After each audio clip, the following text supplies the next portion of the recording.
אשרי כל משפחת ביתו, כל אחד הוא יבכו, מקובל את תפילתו לפני אלוקים. אשרי משפחת. Lorsque, avec la permission d'Hachem, que le bon Dieu vous protège, vous donne une bonne semaine, vous savez, personne ne sait où il est son mazal. En France, au Maroc, en Israël, en Tunisie, en Amérique, en Australie. Personne ne sait. Je vous raconte une belle histoire. Il y a une femme que tout le temps il vient me voir. Et bon, Hachem, cette femme-là, c'est une femme très pieuse, religieuse.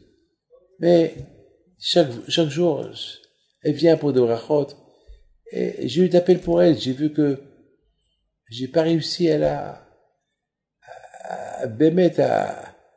ce que ma prière, elle monte chez Hachem pour qu'elle rencontre son mazal. Et à un moment donné, Bémet, je lui dis, peut-être ton mazal, il est en Australie.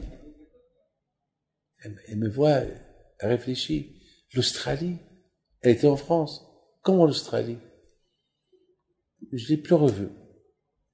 Quelques temps plus tard, je la vois avec son mari et un bébé ou deux bébés à Marseille. Et je lui dis, madame, c'est qui ces enfants? Elle me dit, ben, c'est mes enfants pour Hachem.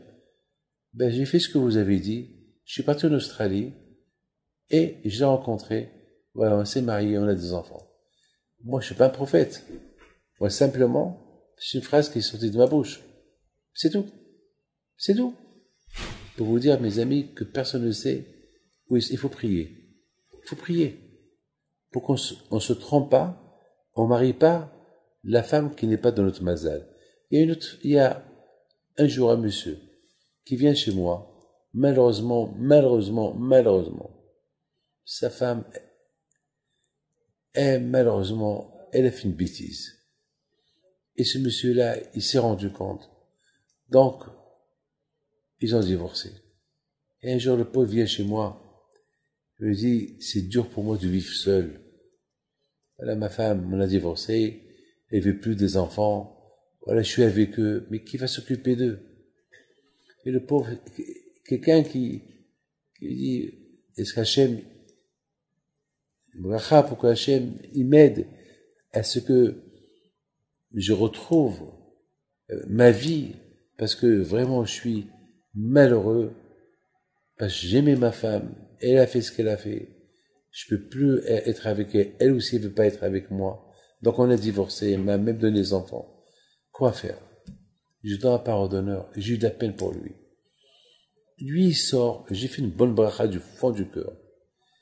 Et lui il sort, il y a une femme qu'elle rentre. Elle veut une bracha pour le mariage. Tout de suite, je lui dis, attends. Je me lève, j'appelle le monsieur. J'écoute. Je te présente cette femme. Je ne la connais pas. Tout ce que je peux vous dire, c'est que, allez-y. Il y a un restaurant à côté. Discutez. Et que Hachem vous aide.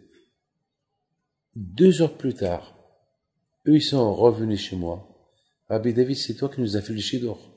Je dis oui, c'est moi qui vous ai fait le chidor. Rabbi David, on a décidé de se marier.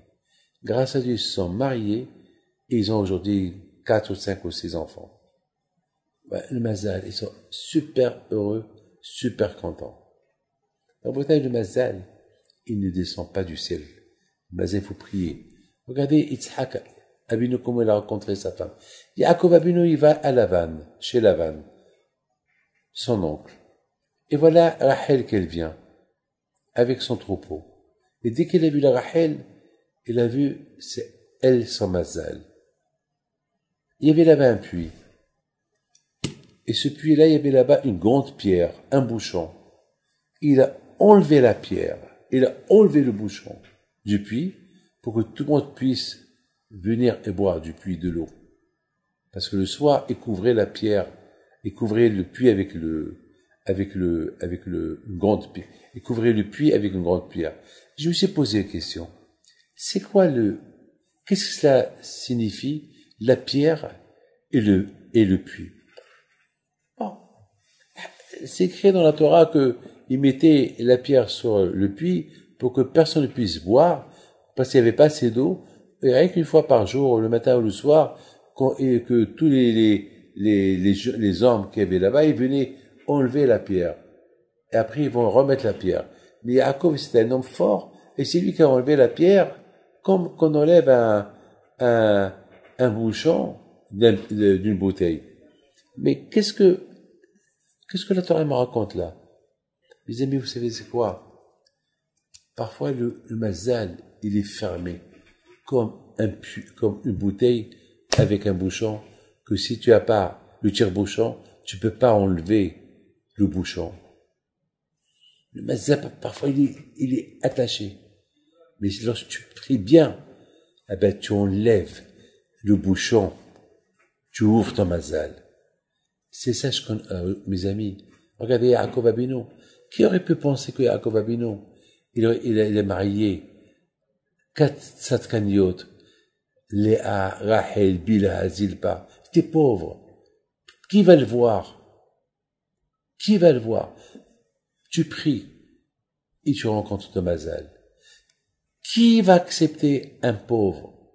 Tu pries et le riche, il va t'accepter. Mes amis, c'est ce que Yaakov Avinu a fait. Il a prié à Hachem. Hachem, aide-moi à ce que je rencontre ma mazal. Eh bien, Hachem lui a envoyé la plus belle femme du monde, la plus grande tzaddik du monde, Rachel.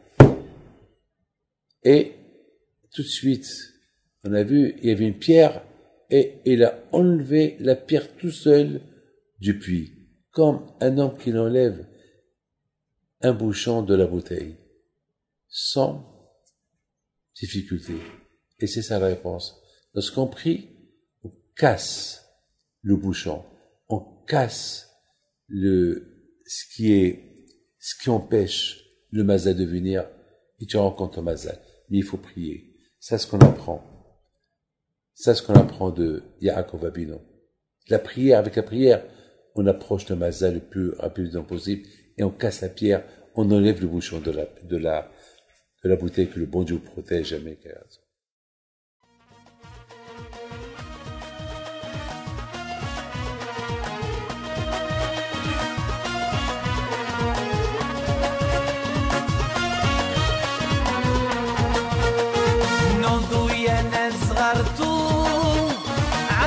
حي بنتو وقف لنا زي خو